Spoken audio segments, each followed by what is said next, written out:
सुर नर थाके मुन जना, थाके विष्णु महेश। सुर नर थाके मुन जना, थाके विष्णु महेश। तहां कबीरा चढ़ गया सतगुरु के उपदेश। कहते हैं सुर असुर नर और महापुरुष देवी देवता तक थक गए वहां तक पहुंचने पर, लेकिन उस स्थान पर केवल गुरु का उपदेश यदि कोई सर माथे रख ले तो बड़ी सहजता से वहां पहुंच जाता है। चलते फिरते दुनियावी काम धंधे करते हुए भी व्यक्ति उस सूक्ष्म स्वरूप, उस शब्द धुन और शब्द के प्रकाश तथा जीवन के मुख्य उद्देश्य को बड़ी सहजता से समझ सकता है। लेकिन केवल गुरु के उपदेश को सर माथे रखकर यह कार्य करना होता है। देखो, हमें पूरे गुरु जो हैं हर विषय को बहुत अच्छी तरह से खोलकर समझाते हैं, जिससे हमें ये समझ आ जाए कि हमें अपने जीवन में करना क्या है। लेकिन जो गुप्त बातें हैं, जैसे गुरु का सूक्ष्म स्वरूप या परमात्मा का सूक्ष्म स्वरूप, शब्द धुन, शब्द का प्रकाश, सचखंड, अगम लोक, इन बातों पर वो खोलकर चर्चा नहीं करते। हम चाहते हैं कि वो हमसे खोलकर इस बारे में चर्चा करें, हमें बताएं। लेकिन भाई, गुरु इस बारे में यदि हमें कुछ नहीं बताते हैं तो कोई ना कोई इसके अंदर गूढ़ रहस्य छुपा होता है। भाई, पूरा गुरु कभी भी अध्यात्म के पूर्ण और गूढ़ सिद्धांतों को खोलकर नहीं समझाएगा। पूरा गुरु, थोथा गुरु जो होगा वो ये बातें तुम्हें जरूर बताएगा, क्योंकि उसने पढ़ी पढ़ाई बातें होती हैं तुम्हारे सामने प्रस्तुत कर देगा और तुम सोचोगे ये पहुंचा हुआ संत है और उसके पीछे लग जाओगे। लेकिन पूरा गुरु कभी भी इन बातों को खोल कर नहीं बताता। अब इसके पीछे है क्या रहस्य, ये भी आप समझने की कोशिश करें। जो पूरा गुरु है उसने इस मार्ग पर चलने से पहले और चलते हुए और आज तक पता नहीं कितने वर्षों से कितनी साधना, आराधना, भजन बंदगी की है, तब वो यहां पहुंचा है। कोई 10 वर्ष, 20 वर्ष, 30 वर्ष, 40 वर्ष, 45, 50 वर्ष, पता नहीं कितने कितने वर्ष तक वो समाधि लगाए रहे, दुनियावी काम धंधे करते रहे, लेकिन कभी भी उन्होंने दुनियादारी के साथ अपना संबंध स्थापित नहीं किया। तब जाकर वो कहीं पूर्ण साधु बने। और जब वो साधु पूर्ण हुए तो उन्होंने सोचा, मैं क्यों ना हम लोगों का उद्धार करें। इसीलिए उन्होंने हम लोगों को नाम दान दिया है, हमें बताने की, समझाने की कोशिश की है कि देखो, मैंने इतनी मेहनत की और तुम भी ये मेहनत कर सकते हो। दुनियावी काम धंधे करते हुए तुम मेहनत कर सकते हो और उस सत्य तक पहुंच सकते हो जहां तक कोई बिरला ही पहुंचा है। तो भाई, इस बात पर भी वो खोलकर नहीं कहते कि मैंने स्वयं इतनी मेहनत की है। वो अपनी मेहनत का जो निचोड़ है वो हमारे सामने जरूर प्रस्तुत कर देते हैं किसी न किसी तरह से, लेकिन वो किसी किस्से कहानियों को हमारे सामने प्रस्तुत नहीं करते। वो जो भी समझाने की कोशिश करते हैं सटीक और स्पष्ट समझाने की कोशिश करते हैं, क्योंकि यदि वो किसी किस्से या कहानी का सहारा ले लें तो हम उन किस्से कहानियों पर ही अटक कर रह जाते हैं, उन्हीं को सच समझ लेते हैं और फिर उन्हीं को पूजना शुरू कर देते हैं। और हमारा जो मकसद है, जो हमारा विषय है, लक्ष्य है, वो हम पूरी तरह से भूल जाते हैं। पहले तो स्वयं गुरु अपने इस गुरु के सूक्ष्म स्वरूप को देखते हैं, फिर वो स्वयं शब्द धुन और शब्द के प्रकाश को सुनते और देखते हैं। फिर कहते हैं वो जो सचखंड है, जो गौलोक है, जो स्वर्ग लोक है, जहां कहते हैं देवताओं का निवास है, महापुरुष जहां रहते हैं, उस स्थान तक की वो खबर तय ले लेते हैं। और उसके बाद भी इतना कुछ जानने के बाद खुले तौर पर, स्पष्ट तौर पर कुछ नहीं कहते। हमें वो रास्ता जरूर समझाते हैं, वो तरीका समझाते हैं कि जिस रास्ते पर चलकर हमें आगे बढ़ना है, लेकिन वो खुले तौर पर किसी भी तरह से उस रहस्य को उजागर नहीं करते। इसीलिए ये जो सत्संग है वो बड़ा रोचक है। इसे पूरा सुनने की कोशिश करें, तब समझ आएगा कि कहना क्या चाहता हूं मैं आप लोगों से। हमारे आगे जो आज परेशानियां हैं, ठीक ऐसी ही परेशानियों का सामना गुरु ने भी किया है, लेकिन उन्होंने उन परेशानियों का कैसे सामना किया और किस तरह से उन्होंने उस परेशानी को दूर भी किया और परमार्थ में आगे बढ़ते चले गए। कैसे उन्होंने गुरु ने उनके जो मार्ग दिखाया था उसको और प्रशस्त करते चले गए, लेकिन उन्होंने वहां तक पहुंच गए जहां तक वहां पहुंचना था। उन्होंने अपना समय खराब नहीं किया। हम लोग अक्सर अपना समय बहुत जाया कर देते हैं, मन के ताबे में आकर कहते हैं जहां न चींटी चढ़ सके राई न ठहराए, जहां न चींटी चढ़ सके राई न ठहराए, मनुआ तय ले राखिया तहीं पहुंचे जाए। कहते हैं एक ऐसा स्थान जो वो स्थान है जहां पर सब कुछ एक हो जाता है, वो बहुत ऊंचा स्थान है। एक का मतलब है फिर द्वैत खत्म हो जाता है, जहां सिर्फ गुरु, ईश्वर, परमात्मा, शब्द और कुछ नहीं बैठ रहता। उस स्थान पर ना तो चींटी चढ़ सकती है और वो स्थान इतना छोटा है कि वहां राई का बहुत छोटा सा दाना होता है, वो दाना भी वहां नहीं ठहर सकता। अब वहां पर गुरु हमारे मन को ले जाकर ठहरा देते हैं, तो ये बहुत ऊंची भक्ति है। ये सिर्फ कहने से, मैंने साखी पढ़ी कबीर साहिब की और आपने सुन ली, ऐसा आप अनुभव करते हैं कि मुझे ज्ञान हो गया, ऐसे ज्ञान नहीं होगा। ज्ञान के लिए हमें इन सत्संगों में जो समझाया जाता है या जो हम पुस्तक पढ़ते हैं या कहीं और किसी माध्यम से हमें कोई जानकारी मिलती है या हमें गुरु अपना उपदेश देते हैं, वो संदेश समझाते हैं, तो वो हमें अपने जीवन में ढालना होगा।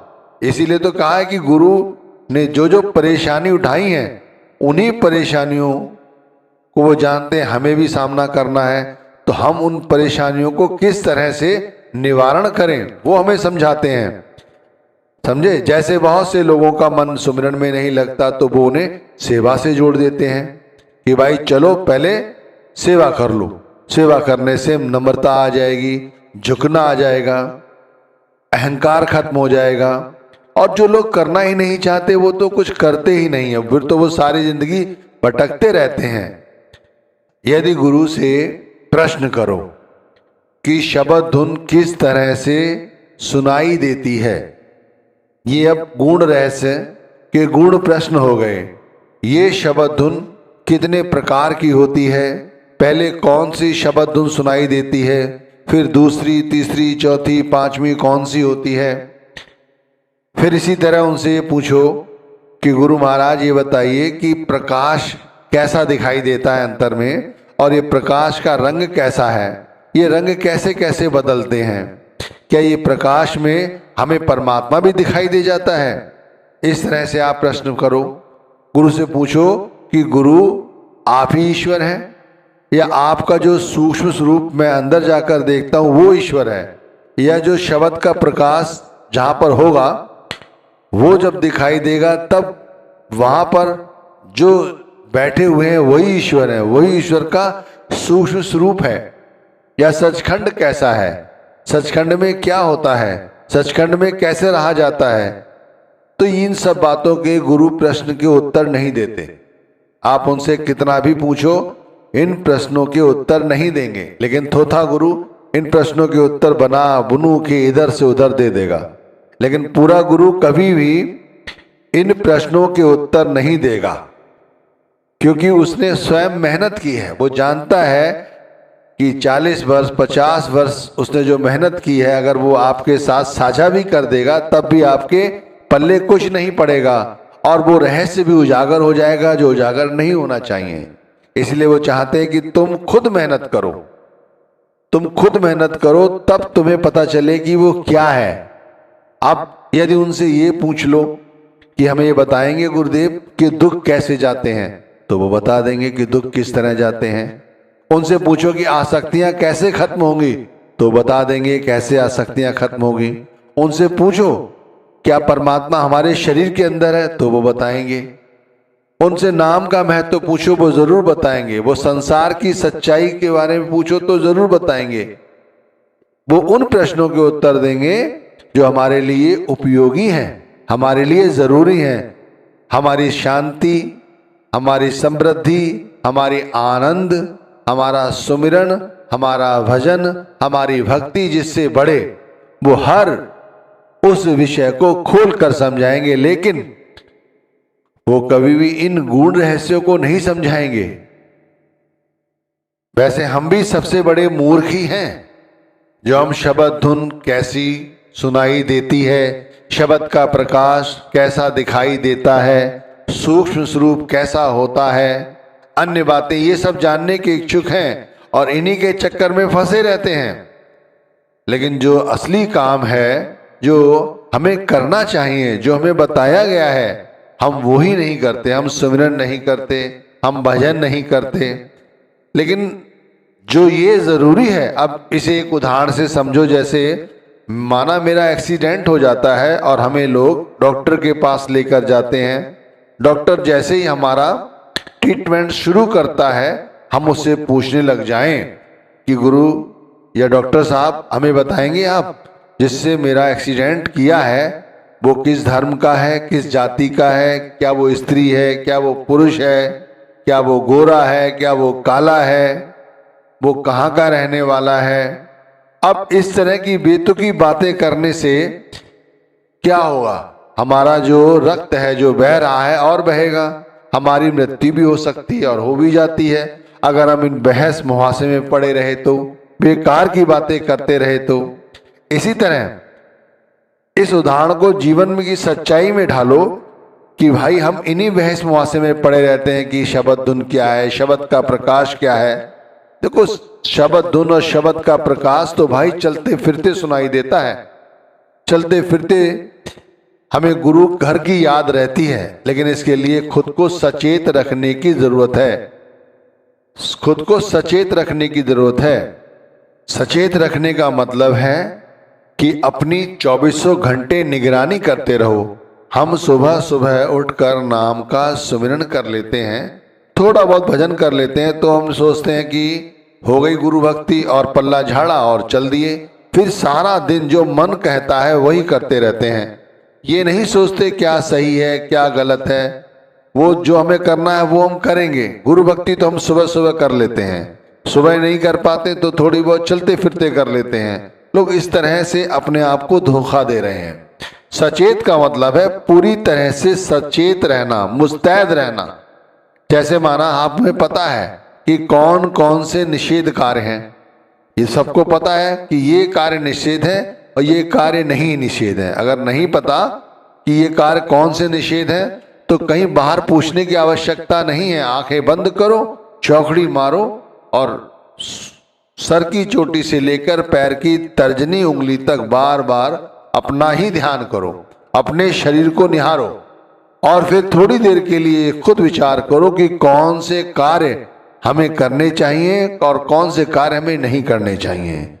जो आत्मा और मन कहता है ये कार्य करो और वो कार्य सत्य हैं तो करते चले जाओ, और जो कार्य असत्य प्रतीत होते हैं, दुख देने वाले, उन्हें छोड़ दो। और यदि अच्छी तरह से जानना चाहते हो तो सत्संग में जाओ। गुरु घर में पूरे सत्संग में यही बताया जाता है कि तुम्हें क्या करना है और क्या नहीं करना। जो निषेध कार्य उनको छोड़ते चले जाओ और उसके लिए सचेत रहने की आवश्यकता है। जैसे ही मन कोई बुरा कार्य करने की कोशिश करता है उसे गुरु नाम के सिमरन द्वारा संभाला जा सकता है और वो समझ जाता है। लेकिन यदि ये सोचोगे कि सुबह सुबह सुमिरन कर लिया, अब इसकी कोई जरूरत नहीं है, तो ये गलत है। तो 24 घंटे आसक्ति में मन को रखना, करुणा, दया, मोह, ममता, भोग, विलास, इन्हीं में उलझे रहना, ये सब हमें शब्द धुन, गुरु भक्ति, शब्द के प्रकाश, सचखंड, इनसे दूर रखती हैं। इसलिए सारा जगत धोखे में जी रहा है और दुख हो रहा है। अब जो विषय था कि भाई चलते फिरते शब्द धुन और शब्द का प्रकाश भाई देखा जा सकता है, सुना जा सकता है। इसके लिए देखो गुरु ने जिस तरह मेहनत की, 40 वर्ष 50 वर्ष, तब जाकर उन्हें मिला, तो हमें भी मेहनत करने की जरूरत है। ऐसा नहीं कि केवल गाल बजाए और हमारा कुछ